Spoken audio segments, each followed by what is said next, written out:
How's it going? It's Maria. Hey, long time. How's everything over at NSB? I heard that you did a total 180 over there.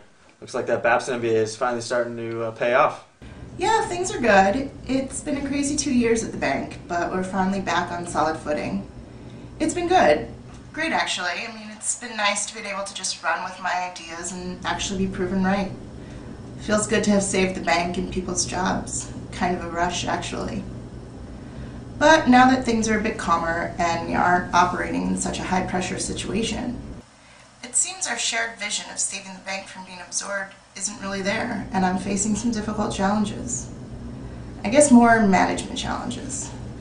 That's actually why I'm calling. You were always so level-headed, and I thought with your experience over at Health Equipment and Laboratories, you might be able to help me. Yeah, I can definitely try. What's the situation? Well, two things really. First, there's Harvey Putnam. He's the... Yeah, I know him from our extra days. Let me guess, he hasn't changed. Exactly. Still using the fact that he's Henry Putnam's son to influence every aspect of his life.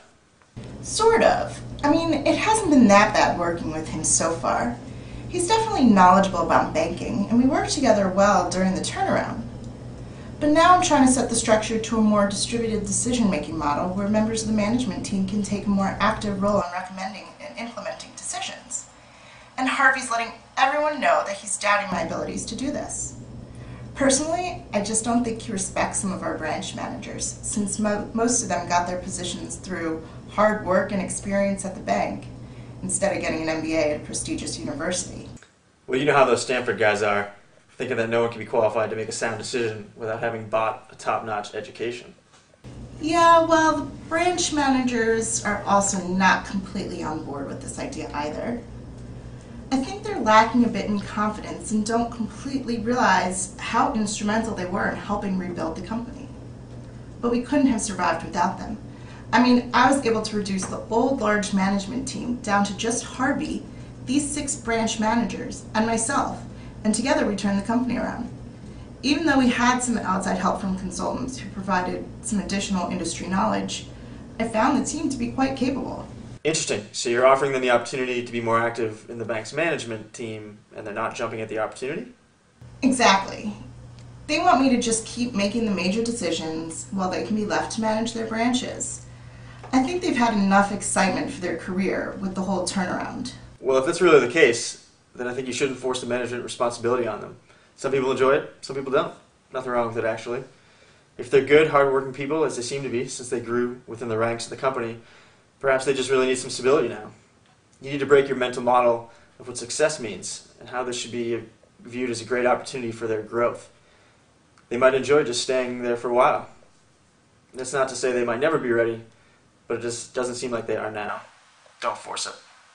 That said, I'd call a company-wide meeting to talk about the success of the turnaround and make sure the branch managers and the other employees know how instrumental you think they were in the turnaround and that it wasn't just all about you.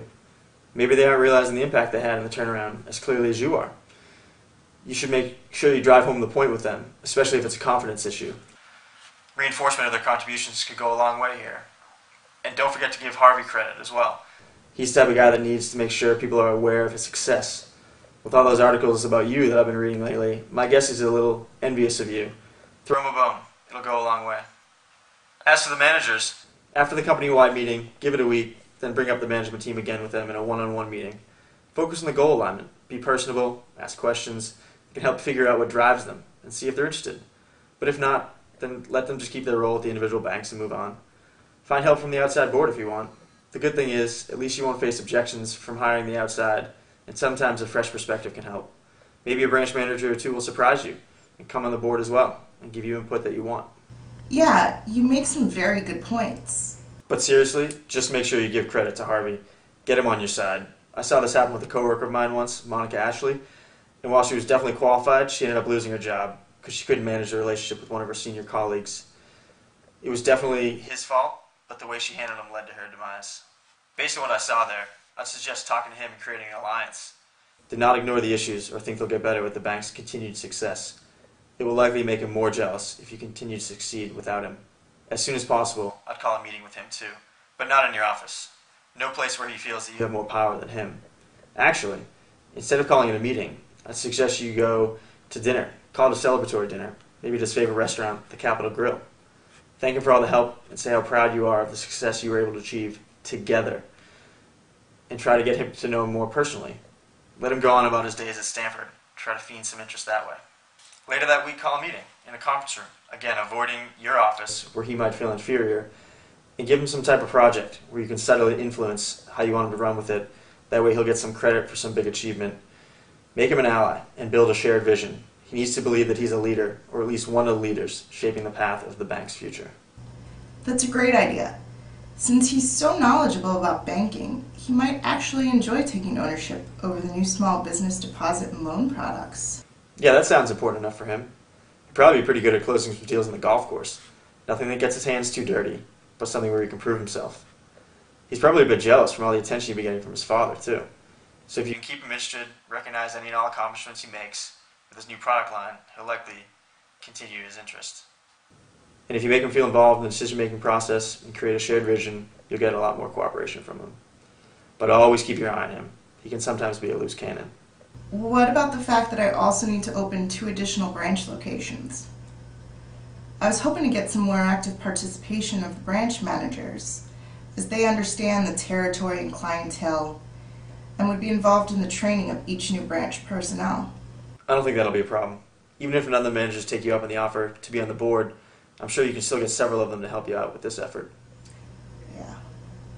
Well, thanks so much, Rob. You don't know how much you're helping me here. Yeah, no problem. Let me know how it goes. Hey, while I got you on the phone, a couple of Babson alumni are trying to plan a little reunion. Would love for you to come.